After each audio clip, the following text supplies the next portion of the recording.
आज हम NCERT exemplar motion in a straight line start करेंगे। ये क्वेश्चंस आपके कॉम्पिटिटिव एग्जाम्स के लिए भी काफ़ी यूज़फुल है, तो इसमें आप हर क्वेश्चन को अच्छी तरह से समझिएगा। कौन सा फॉर्मूला यूज़ हुआ है इस पर ध्यान दीजिएगा। क्वेश्चंस काफ़ी इजी हैं, डिफ़िकल्ट कुछ नहीं है, सब ट्रिकी है। और आपको अगर ये वीडियो अच्छा लगता है, मेरे पढ़ाने का तरीका अच्छा लगता है, तो प्लीज़ इस चैनल को लाइक, शेयर और सब्सक्राइब ज़रूर कीजिएगा। चलिए हम स्टार्ट करते हैं। MCQ type 1 3.1 among the 4 graphs figure 3.1 there is only one graph for which average velocity over the time interval 0, t can vanish for a suitably chosen t, capital T. Which one is it? ठीक, इसको हम देख लेते हैं। देखिए, इन्होंने बोला है आपको एक टाइम इंटरवल तय करना है 0 to t, जिसमें आपकी वेलोसिटी वेनिश हो जाए, ज़ीरो हो जाए। अब आप समझिए, वेलोसिटी इन जनरल क्या होती है? डिस्प्लेसमेंट अपॉन टाइम, ये आप जानते हैं। तो डिस्प्लेसमेंट ज़ीरो कब होता है?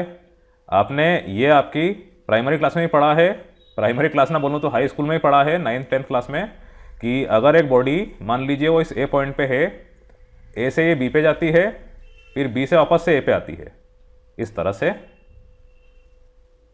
तो ये डिस्प्लेस हुई क्या? नहीं, इसका डिस्टेंस ज़रूर डबल हुआ पर डिस्प्लेसमेंट ज़ीरो हुआ, क्योंकि इनिशियल और फाइनल पोजीशन दोनों सेम है, वो अपनी जगह से नहीं हिली, तो इस केस में डिस्प्लेसमेंट ज़ीरो होगा। तो यही आपको देखना है। एक तरफ ए से बी तक का कुछ डिस्टेंस, इसको आप मान लीजिए 5 मीटर सपोज, फिर बी से ए तक का 5 मीटर। लेकिन बॉडी ए से स्टार्ट होकर वापस से ए पर आई है, ऐसा आपको किस ग्राफ में दिख रहा है? ये आप देखिए। अगर मैं इस पॉइंट को मानता हूँ 0, तो ए से बी तक t/2, बी से ए तक t/2, मतलब टोटल टाइम क्या हो गया? ए से बी, बी से ए तक कैपिटल T। तो इस 0 से t तक आपको ऐसा पॉइंट देखना है इन चारों ग्राफ में जहां पर डिस्प्लेसमेंट 0 आ जाए। ठीक, अब आप देखिए, अगर मैं ग्राफ ए देखूं तो इसमें t = 0 कहां पर आएगा?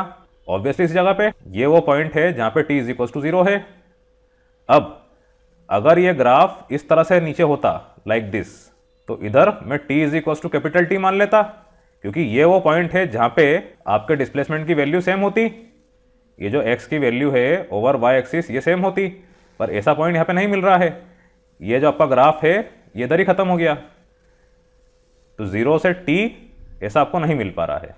ये कैसा हो गया कि आपकी बॉडी ए से स्टार्ट हुई, बी तक गई, फिर बी से स्टार्ट हुई और सी तक आके रुक गई, यहाँ पर कहीं ऐसा गया, फिर ऐसा आके रुक गया, तो इसमें डिस्प्लेसमेंट 0 नहीं हो रहा है। ठीक, इस तरह से आपका फर्स्ट ग्राफ बन रहा है। देन हम सेकंड ग्राफ देखें, तो सेकंड ग्राफ में आप देखिए t = 0 कहाँ पर आ रहा है? इस पॉइंट पर, ये t = 0 है। अब इसी को अगर थोड़ा सा मैं इस तरह से खींचूं, तो यहाँ पर एक पॉइंट मुझे और मिल रहा है, t = कैपिटल T। अब देखिए यहाँ पे आपके डिस्प्लेसमेंट की वैल्यू सेम है। अगर ये वैल्यू डिस्प्लेसमेंट की मैं मानता हूँ 4 यूनिट्स, तो ये भी 4 यूनिट्स है, ये O है, ये A है, ये C है और ये D है। तो आप देखिए OA = CD, ये आपका रेक्टेंगल बन रहा है।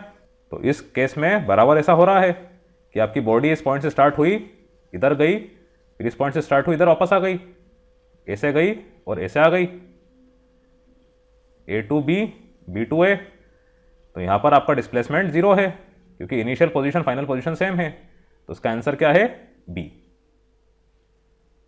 और हम C और D भी देख लेते हैं। अब C और D में आप देखिए ऐसा बिल्कुल नहीं हो रहा है। आपका t = 0 यहाँ पर मिल गया आपको। अब t = T, अगर ये ग्राफ थोड़ा सा ऐसा होता तो इधर कहीं मिलता, पर इधर ही खत्म हो गया। तो t = कैपिटल T में आपका डिस्प्लेसमेंट 0 नहीं हो रहा है। ये भी वैसे ही हो गया, ए से बी तक गया, फिर बी से सी तक आ गया, जहाँ पर ए बी और बी सी इक्वल नहीं थे। उसी तरह डी वाला भी अब देखिए, ये पॉइंट था आपका t = 0, अब ये नीचे तक आता, यहाँ पर तो समझ में आता, लेकिन इधर भी क्या हो गया? हवा में रह गया ये। तो उसका आंसर है बी, A C D नहीं होंगे।